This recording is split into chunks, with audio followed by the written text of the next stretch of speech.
नमस्कार मित्रों, आप सबके सुझाव मुझे प्रायः मिलते रहते हैं। उन सुझावों से मुझे बहुत प्रेरणा मिलती है, साथ ही साथ कुछ नया करने का या नए ढंग से करने का एक निर्देशन मिलता है, एक नई दिशा मिलती है।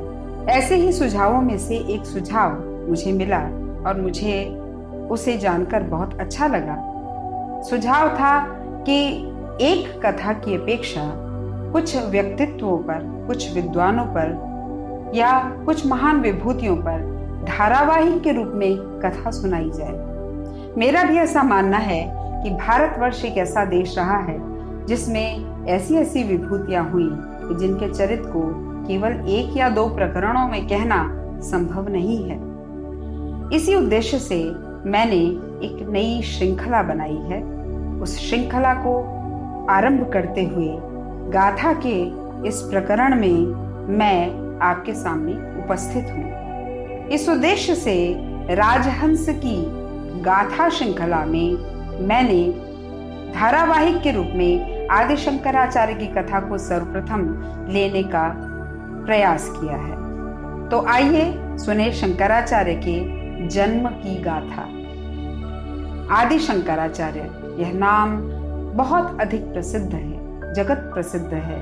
आदि शंकराचार्य के द्वारा स्थापित 4 मठों में आज भी शंकराचार्य विद्यमान हैं। शंकराचार्य के शिष्य परंपरा में जिन व्यक्तियों को लगातार स्थान मिलता रहा, उसी शिष्य परंपरा में ये शंकराचार्य भी आते हैं। तो करते हैं बात आदि शंकराचार्य की और जानते हैं उनके विषय में। आदि शंकराचार्य का समय माना जाता है 8वीं शताब्दी। यद्यपि विद्वानों में मतभेद हैं, परंतु सर्वमान्य तथ्य यह है कि वे लगभग 8वीं शताब्दी में हुए थे।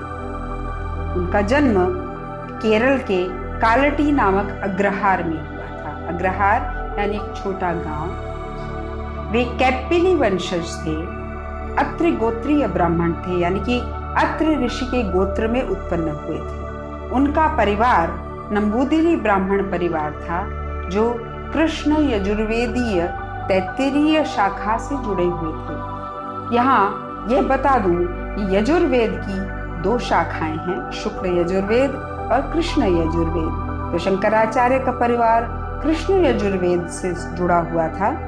यजुर्वेद की अनेक संहिताएं हैं, उनमें से एक संहिता है तैत्तिरीय संहिता। शंकराचार्य की वंश परंपरा में कृष्ण यजुर्वेद की इसी तैत्तिरीय शाखा का अध्ययन और अध्यापन होता रहा, इसलिए यह नंबूदिरी ब्राह्मण कृष्ण यजुर्वेदीय तैत्तिरीय शाखा से जुड़ा नंबूदिरी ब्राह्मण परिवार था। इनके दादा थे विद्याधिराज या विद्याधिप, उनका नाम था। माता और पिता का नाम था शिवगुरु और सती। शिवगुरु और सती दोनों ही शिव के उपासक थे। केरल क्षेत्र में उस समय राजा राजशेखर का राज्य था। राजशेखर ने वृष पर्वत पर चंद्रमौलीश्वर का मंदिर प्रतिष्ठापित किया। शिव का यह मंदिर अत्यंत लोकप्रिय था। शिव गुरु और सती के संतान नहीं थी और वे संतानहीनता से बहुत दुखी थे, इसलिए उन्होंने निश्चय किया कि वृष पर्वत पर स्थापित चंद्रमौलीश्वर भगवान शिव के इस मंदिर में जाकर वे शिव की तपस्या करेंगे। निरंतर दीर्घ काल तक तपस्या करने के पश्चात शिव उन पर प्रसन्न हुए और उन्होंने आकर शिव और सती के सामने 2 प्रस्ताव रखे। शिव ने कहा कि क्या तुम्हें कम आयु वाला अत्यंत गुण संपन्न एक बालक चाहिए अथवा दुर्गुणों से युक्त अनेक बालक चाहिए जिनकी दीर्घायु हो। शिव गुरु और सती ने जब दोनों प्रस्ताव सुने तो उन्होंने निस्संकोच कहा कि हमें केवल एक पुत्र चाहिए, चाहे उसकी उम्र कम हो, लेकिन वह सभी सद्गुणों से संपन्न हो। उनके आशीर्वाद से सती मां ने वैशाख की शुक्ल पंचमी को पुत्र को जन्म दिया। उस पुत्र के जन्म पर देखा गया अद्भुत और आश्चर्यमय सब कुछ था। उस पुत्र को देखकर सभी आश्चर्यचकित रह गए। वे शंकर के यानी शिव के प्रसाद से हुए थे, अर्थात उनके कंधे पर त्रिशूल का चिन्ह था, उनके मस्तक पर चंद्रमा का चिन्ह था और वे कपूर के जैसे गोरे वर्ण के थे। हमने प्रायः श्लोक सुना है, कर्पूर गौरम करुणावतारम, तो शिव का वर्ण माना जाता है कपूर जैसा गोरा। उस बालक पर शिव के ऐसे आशीर्वाद को देखकर सब आश्चर्यचकित रह गए, सब मुग्ध हो गए और उन्होंने उस बालक का नाम रखा शंकर। शंकर बाल्यकाल से ही अद्भुत प्रतिभावान थे।